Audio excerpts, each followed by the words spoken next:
So my what could possibly go wrong? This is the question I asked myself for the first half of this person's authorization.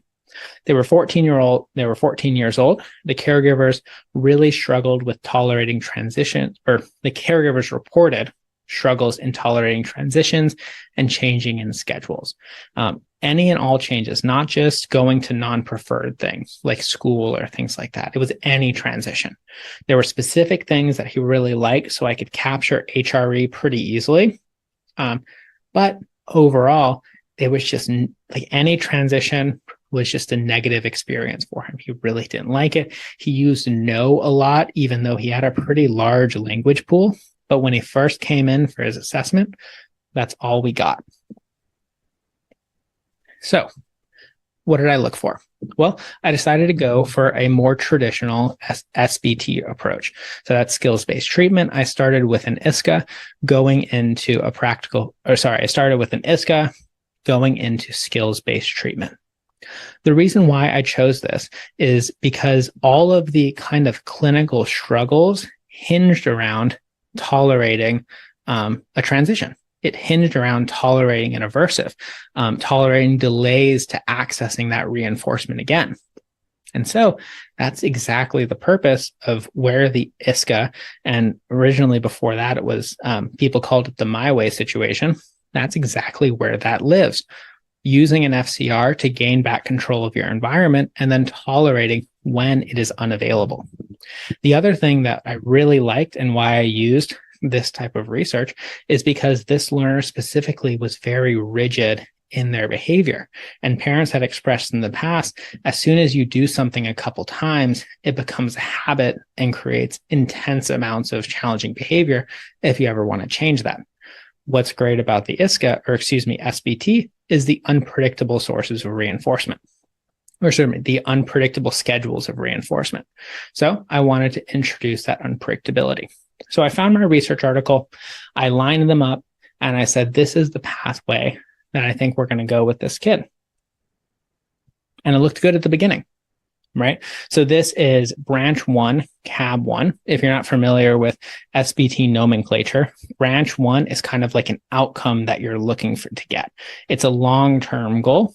And the long-term goal, the first one that we looked at, was something that he liked to do collaboratively with me or another person and accessing that. So the first step was relinquishing reinforcement. And you can see we got choppy in the beginning. We struggled with that initial transition and we slowly shaped our way up.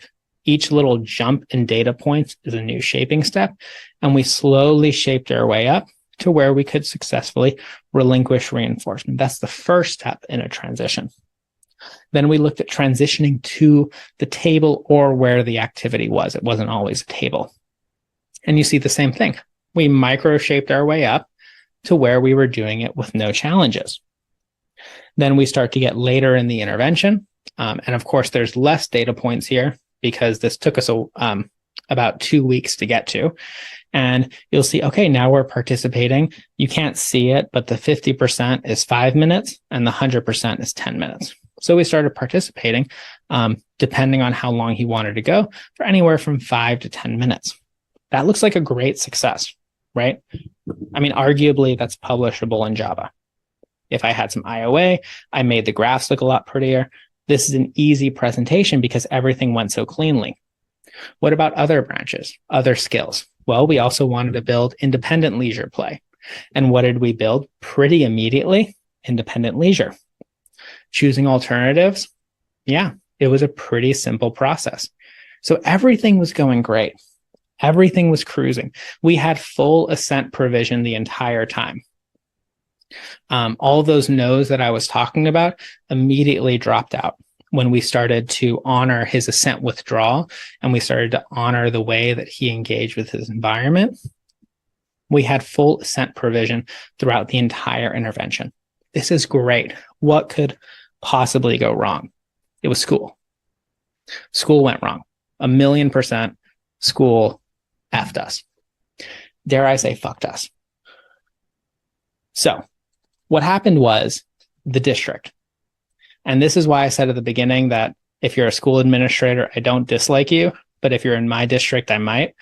The district took the student, and he was all set up, and we had done transition prep. I had started generalizing to a specific school with a specific amount of support. And then they changed this placement. And there was no going back to the placement that we wanted. So all of the prep work, all of the slow generalization work fell apart at that point. And it really sucked. And you'll see in this graph, I didn't cover up the second, so you'll see where this is going. But you can see those first 2 data points was my first 2 mornings in the school that we were at. And we got nowhere. It was awful. It was back to square one, for lack of a better word, except for one thing. I still had the relationship with him, and I still had the rapport, and all of that trust that we had built didn't go away, but it was overshadowed by another stimulus. Right? It was overshadowed by fear and anxiety and a desire to escape from this new overwhelming thing. So for the next 3 weeks, we spent time at IEP tables fighting the district, and we lost, for lack of a better word. The district refused to transition him to a different location. So I said, what do we know about this kid? What do we have at our disposal that we can help this kid learn to do? And how can we take this issue that isn't the kid's fault, right? It's not his fault. It's not our fault. It's not the teacher's fault. It's the fact that we have this big barrier. And I said, well, I know shaping works, and so let's shape again. And so that was where we start to look at, is the change from the research paper too overly complicated to affect the current intervention?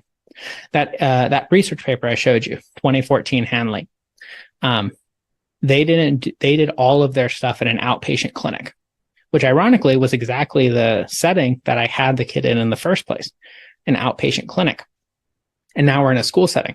So is that too big of a barrier to overcome? Well, remember what made this work in the first place. It wasn't the setting. It was the type of behavioral challenges that SBT is really good at addressing were the same ones that this learner had. Unpredictable schedules of reinforcement, right? And so I decided that no, that stretch wasn't too far of a stretch to make. And so we started SBT in the schools. And if you see, this is a task analysis of finally transitioning to all of his classes on step 9. And we slowly built that up over the course of, I think it was about a month. And this learner, the updated information on this learner is that now he's going to his school independently. I don't go with him. He goes through all of his classes on his own. Now we're still trying to fix the placement because I got him to participate in the class, but the content just isn't right for him because of the way that the teachers aren't scaffolding the instruction. So we're still working on placement, right? And it's odds are when we switch placements again, we might face a similar struggle, but I'm much more confident that as soon as we see another struggle, what's my intervention? Shaping. SBT, because we've already done it twice and we can do it a third time. So even though we have a totally different setting, even though we have a totally different reason for using SBT than I originally found that research and inspired the intervention in the first place, we still have a solid intervention based on the research paper because the variables that changed weren't significant enough. Let's look at combination station. So this is a different tack.